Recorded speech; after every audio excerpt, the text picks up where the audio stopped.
for chair? Seeing that Councillor McCreary is in person, I will go to him first. Councillor McCreary, go ahead. Chris, thank you very much and welcome, guys. I would like to nominate For both. chair. Seeing that Councillor We seem to be in a Groundhog Day loop. Are we okay? Thank you very much, Chris. I would like to nominate for chair, Councillor Ferrier, and I would like to nominate for vice, Mayor Davis. Thank you, Councillor Ferrier. Do you accept the nomination as chair? I do, with thanks to my nominator. Mayor Davis, do you accept the nomination for vice chair? Yes, I do. Thank you. Great. Are there any committee members wishing to put forward any other nominations for chair and vice chair?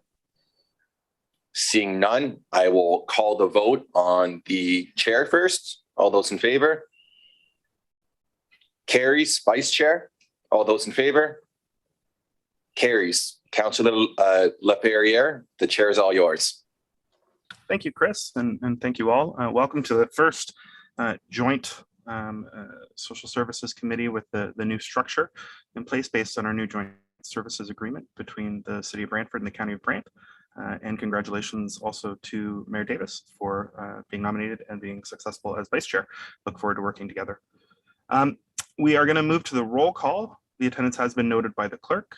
I believe everybody is here, and we have two new members from the County of Brant, Councillor McAlpine and Councillor Howes. I'd like to remind members of council, staff, and our viewing public of the electronic participation policy for hybrid meetings. For those staff and delegates joining electronically, please keep your video and microphones off until requested by the moderator or members of council. All rules for delegations under the city's procedural bylaw continue to apply. The full corporate policy number 50 regarding virtual participation in meetings is available online to review. In the event we have a connection or service interruption for any members or all members that affects quorum of the committee, we may recess the meeting for up to 15 minutes to regain quorum. If quorum is not achieved, the meeting will be adjourned. I understand with the Brantford procedural bylaw, which I hope is sent to me in the near future, that folks who attend in person have first right to speak and to ask questions if questions are permitted. Chris, who is in person, just so I know? Through the chair, Councillor McCreary is in person. Okay, so I'll be asking Chris if Councillor McCreary has any questions before going to the virtual members for the future here. Are there any declarations of conflicts of interest? Councillor Vanderstel.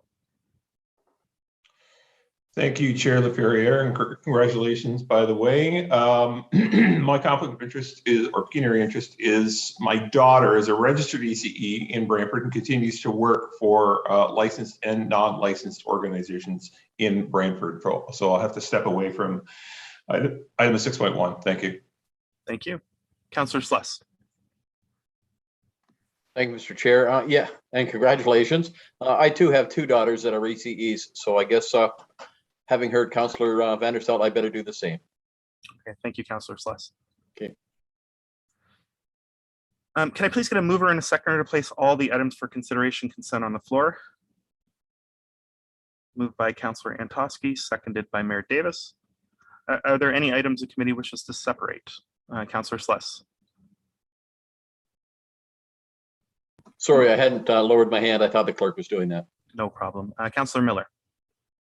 Thank you, Mr. Chair. I'd like 6.1 childcare 10-year plan separate. Thank you.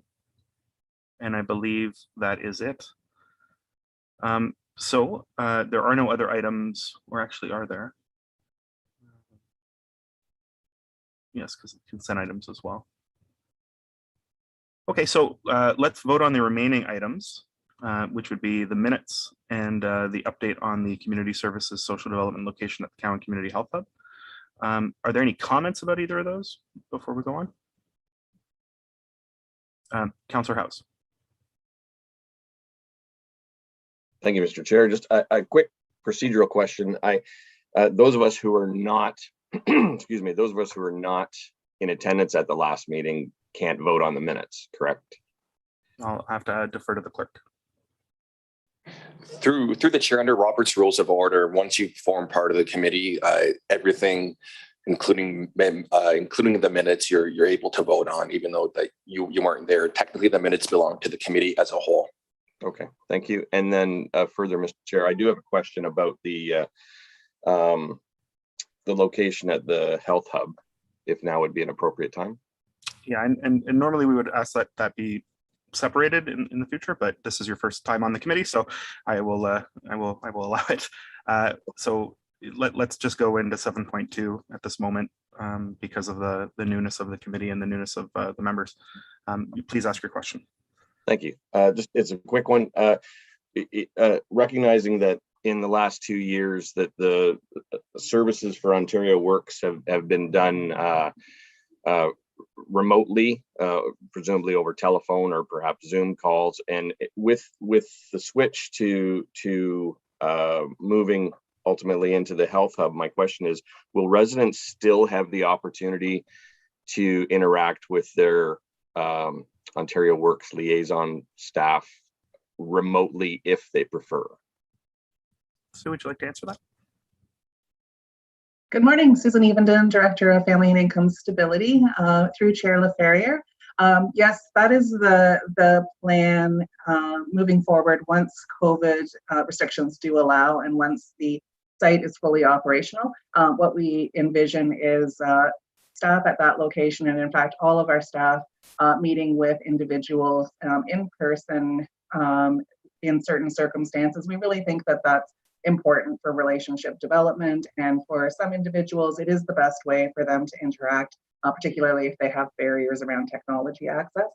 We also think that the staff in that location, we're really looking forward to building some strong partnerships with the health partners in the location for the benefit of individuals who are accessing both services. So there will be in-person availability at least a couple of days a week from the Ontario Works perspective, and hopefully over time with other services of the department as well as other partners in the community. Thank you, Mr. Chair. Quick follow-up. So just to be clear, the virtual connection option will be eliminated then. People will not be able to access by phone.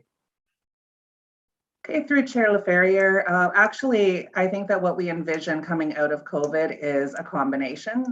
So for some citizens, that is still a better option. And we have heard from our clients that they do, especially for quick transactional types of things, they do prefer often to do that electronically. And we are also hoping that in time we'll have more of those types of options, such as video chat, which right now the province is working on a solution. So actually, I think what we envision is just to expand all the different channels with which people can interact with us. That's great. Thank you. Thank you. And thank you for the committee for allowing a little grace there on the procedure.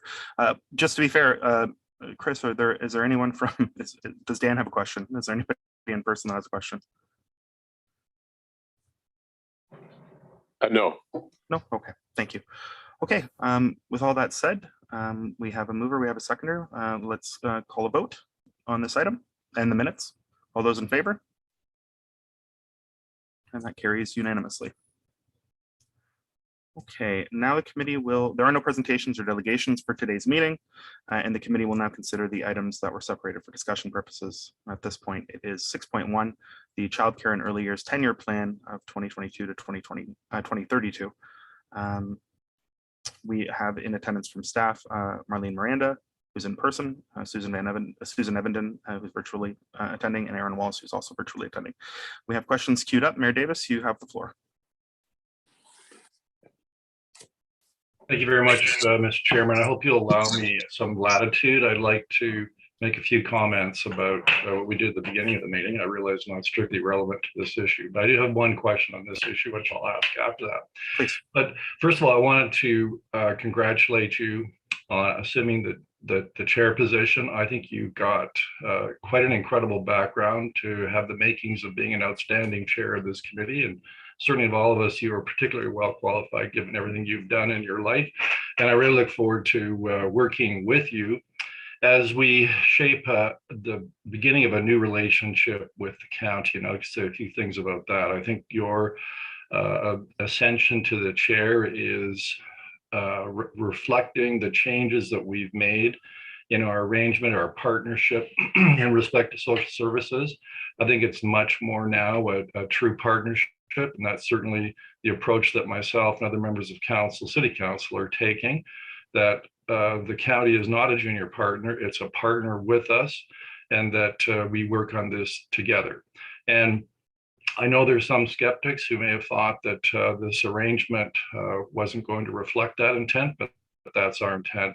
I also wanted to say that, having this equal membership in this committee, it's interesting, the precedent for it is paramedics, which I serve on. And yes, sometimes you have debate and discussion that kind of splits on city-county lines, but as you know, because you're the chair of that committee, somehow we always find a way to compromise to make sure that we don't end up with deadlock votes and things aren't moving forward. And I'm sure that'll be the decision here and the way in which we shape our decisions. I would assume most of them, there won't be that city-county split, but when that happens, paramedics tells us we find a way of working it out. So look forward to working with you. So far as the daycare proposal, I found it quite interesting that in the executive summary, it talks about key actions. And one is to increase the number of licensed childcare spaces by 767 over the next 10 years, a very laudable goal. But my question to staff through you, Mr. Chair, is, so how is that going to be achieved? That's pretty ambitious. How are we going to do it? Thank you.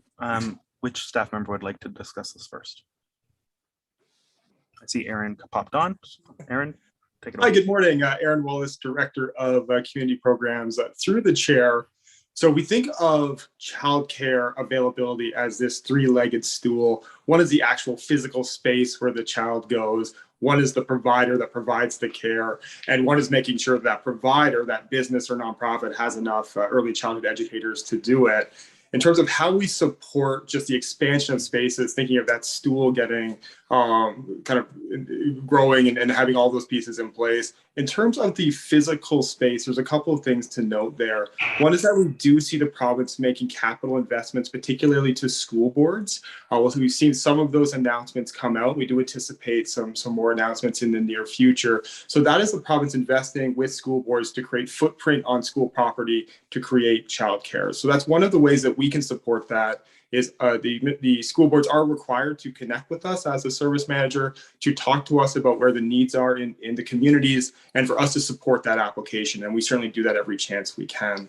The other thing you may see in terms of space is you may see folks that are doing unlicensed home childcare right now move into the licensed sector. If we do get to that goal of $10 a day childcare, you may find folks that you may find families are migrating towards the licensed childcare sector. And so what you might find is homes that are providing unlicensed childcare get licensed. And that's an interesting piece because there is no capital or very little capital required there. It's just a licensing procedure. So the physical spaces will come from investment from the federal and provincial government to build space, primarily with school boards, but they may open that up if there's a rapid expansion to other nonprofits or businesses. And then home childcare is going into the licensed sector. So that's the space piece. In terms of the providers and how we get childcares to, staff these centers or do the work, that's a really interesting question. And we are in a bit of a holding pattern in terms of the national childcare strategy.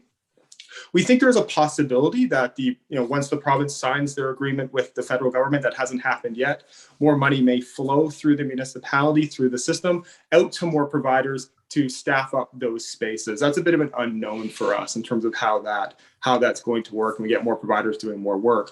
And in terms of the staff, we know in a lot of sectors there's staffing shortages. ECEs are no exception to that. And so as committee heard last month, we're doing a lot of work with our partners, with workforce planning, with our post-secondaries on championing ECEs as a really viable career option, and really elevating the knowledge in terms of how you get that credential, what are some of your opportunities to work. So we think go back to that three-legged stool, really supporting the space in terms of the physical infrastructure that's needed to create the space for the kids to go. A little bit to be determined on the providers, how they get funded to the level that they can be viable, especially if they have to offer $10 a day childcare through the new model. And then in terms of getting the right staff and people interested in the sector and coming to that profession, we're certainly going to do a big project with the province on that in the coming months. So a bit of a long answer, I apologize, Chair, but hopefully that covered some of the the points that the mayor was inquiring about. All right, I appreciate it. Mayor Davis, do you have a follow-up? You still have a little time left. Yeah, just one other question, if I may, Mr. Chair. So, Aaron, the city does not provide the actual spaces. At least we no longer do that. And we kind of act as a hub for parents to access childcare, especially those who need and want to access subsidies. And the hub system we have and are expand on is really focused on the licensed providers. What's the role of the unlicensed in that system? Assuming that despite what you said, that there will still be a number of unlicensed providers. How do they fit into what we're doing? Yeah, through the chair, in some sense, obviously, wherever we can, we'll provide information to folks that want to get into the childcare sector. But what the province has tasked us to do is support the licensed sector. So they are in some ways two different sectors. I would say where we support unlicensed childcare the most is when those providers reach out and say, what's the process? How do I become licensed? What are some of the opportunities? We help try to navigate them through some of the Ministry of Education information. So we're not in a position where we fund or formally support unlicensed, but of course, we're always open to have conversations about childcare with anyone who's interested. Great, thanks very much. Thanks, Chair. Thank you. Cheryl, I'll get to you in 1 second, but let me ask Chris, does Councillor McCurry have any questions attending in person? Yes, thank you very much, Chair. And it's a bit cumbersome trying to manage all this stuff, Mark, but you'll catch on. It may actually, since the mayor diverged, it may actually be beneficial if you were to come in here to do the chairing of the meetings. You'll see how much easier it is than doing it from home. I just want to say that we've enjoyed a lot of good news in the last year or so from this department, as we have throughout the course of its history. We've always been, the agency that province comes to for trials, and that's because of the good work that we do. And this is just one more example. The community is going to be better for the work that's here. And I guess we should be grateful for the future funding announcements that will come in terms of providing access to these spaces for families in both communities. So thank you, Mr. Chair.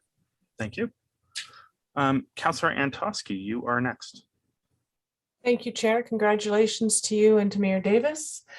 Through you to Aaron. Aaron, a question occurred to me after we had met on this particular piece.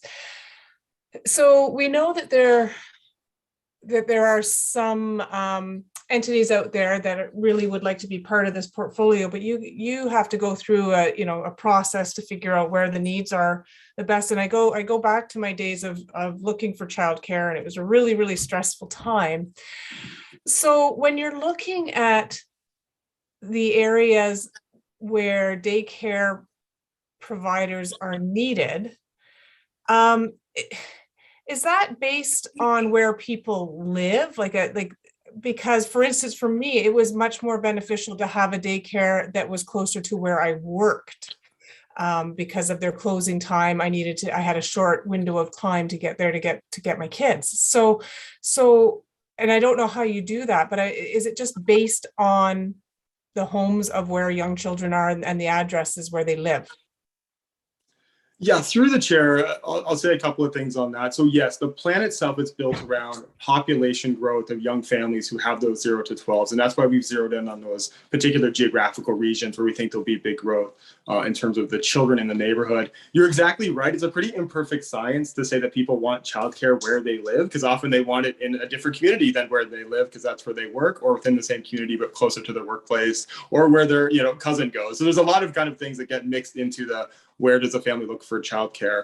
So the first piece is, yes, we built it around the population growth for those 0 to 12s, because that was a place to kind of plant our flag and talk about the residential areas that are expanding pretty rapidly with young families. That being said, if the sector does expand to the extent we think it might, and again, lots to be determined in terms of the federal strategy and how that translates into the provincial direction, we'll have a conversation with anyone. And we do. We get lots of calls every month from people interested in getting involved in the sector. Maybe they're unlicensed, maybe they have a licensed childcare and just want to see what those connections could look like in the future. So we are going to go through this, as if we get money, and that's an if still, to put out to the community to expand the sector. We'll work with purchasing and go through an open, transparent process so everybody knows the rules and how they can engage if they want to. But we will focus on those high density population areas, but we're open to any conversation that's going to help families for sure. Excellent. Thanks, Aaron. Thanks, Chair. Thank you, Councillor Antosky. Councillor Miller, you are next. Thank you, Mr. Chair. And again, congratulations. There's 5 areas that the report focused on. I just want to look at 2 of those: quality a little bit and accountability. The question is for the same. There's talk in the report about a QA quality assurance model. When we're talking about accountability, we look at attestations and service agreements with the operators, but I'm not that familiar with the whole industry. Because when you talk about accountability, I think year-end reports, I think external audits or inspections or checks of some sort. So is there anything that is done in childcare to ensure that they're doing what they're doing? Because as already discussed, we have private daycare and then we have public daycare. So what is there anything else that's being done to account for the accountability piece and the quality piece? Aaron? Sure. And with your permission, Chair, I may ask our manager of early years to step in and answer that. Michelle, if you're available. Hi, Michelle. Hi, good morning. Michelle Connor. I'm the Manager of Children's Services and Early Years Programs with the City of Brantford. And through the chair, there's a high level of accountability for childcare operators, for licensed childcare operators, and they're accountable in 2 ways. I think Councillor Miller was discussing, are they doing what they're supposed to do? So part of that is their accountability for their license, and that is directly through the Ministry of Education, where they have a licensing compliance that they must meet any number of criteria, as well as be in compliance with the Child Care and Early Years Act, which clearly details ratios, how many staff per children, what the meals need to be comprised of, how parents are notified about certain issues. That's all very clearly outlined in their license, which is reviewed regularly when families or anyone makes a complaint. That goes directly to the ministry. The ministry licensing representative then is responsible to follow that up. Our accountability, when we talk about it in the 10-year child care plan, is about how they're accountable to the City of Brantford for the funding, which is in relation to our service agreement. So our child cares all have an annual service agreement process that we do with the city that includes what types of funding they'll be available for, which includes fee for service, which is our fee subsidy, supporting families with fee subsidy, as well as various grants, including general operating grants and what have you. So the reference to the 10-year plan where it talks about attestations is about our interest in reducing administrative burden for the child care operators. And through the consultation that we did with them last year, this was a place where every year, because of the service agreement, we were asking them to resubmit certain documents to demonstrate their compliance with certain requirements. And so what we've done is consulted with legal to determine that if they attest that nothing has changed over the past year, then they can simply sign an attestation rather than resubmitting. Our interest in that was to try and reduce the workload that comes on the childcare operator to participate in a service agreement where nothing has changed. So we also talked about the quality assurance model that's in relation to the early ons.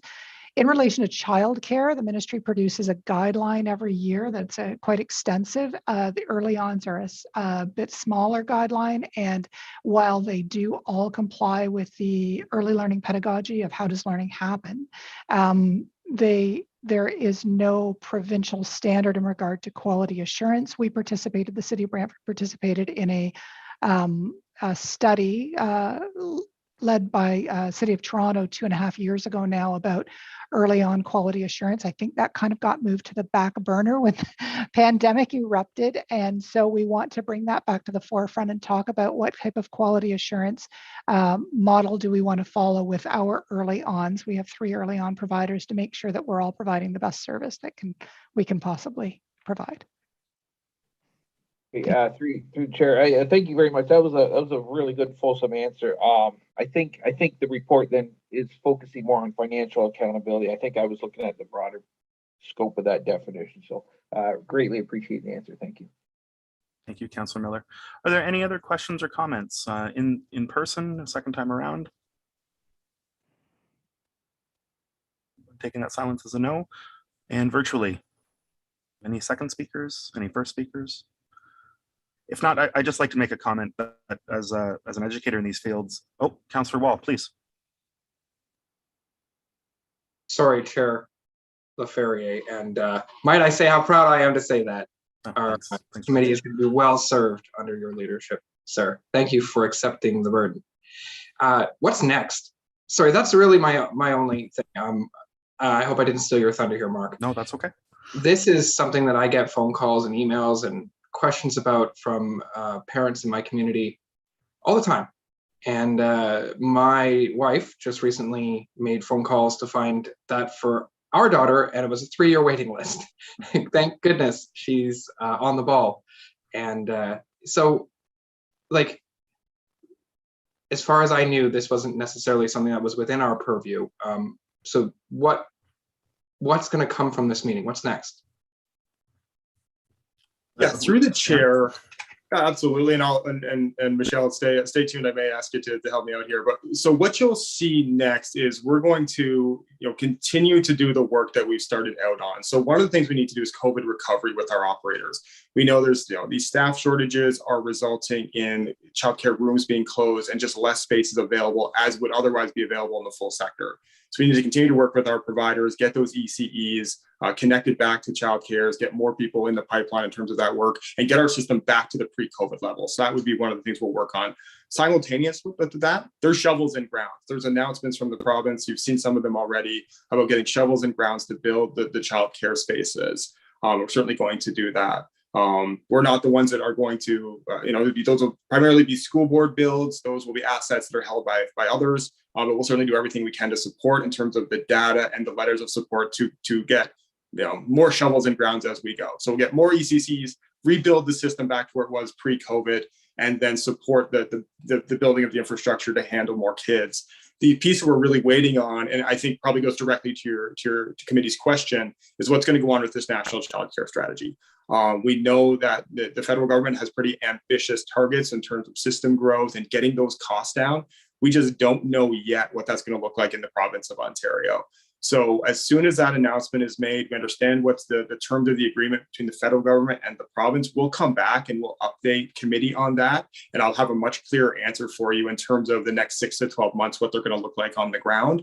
But irregardless of whatever happens with that, we're still going to do the work we're going to do on quality, reduce that administrative burden for operators, try to help them any way we can to build back to the sector they had before COVID, and continue to just champion Brantford and Brant as a place to put the shovel in the ground and build things.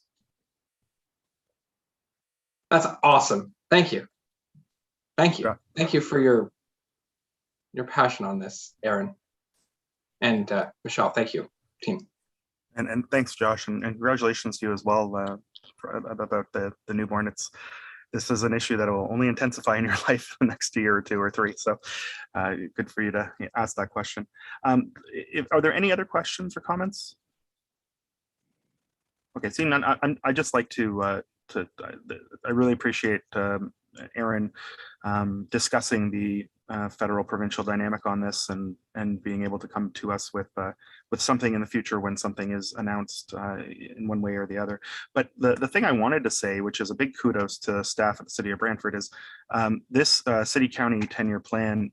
This again, as somebody who's an educator in the related fields and has written books and textbooks on some of these subjects or that touch these subjects.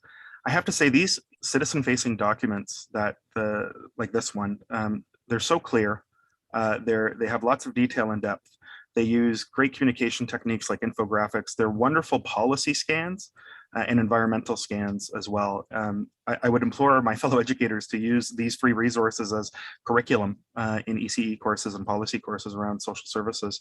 And I may do so myself in the near future because they are very, very good and very, very thorough. So just a kudos on that level for, and also your graphics team, because it's an easy read despite it having a lot of depth and detail. So I just want to mention that because I think it's important to mention.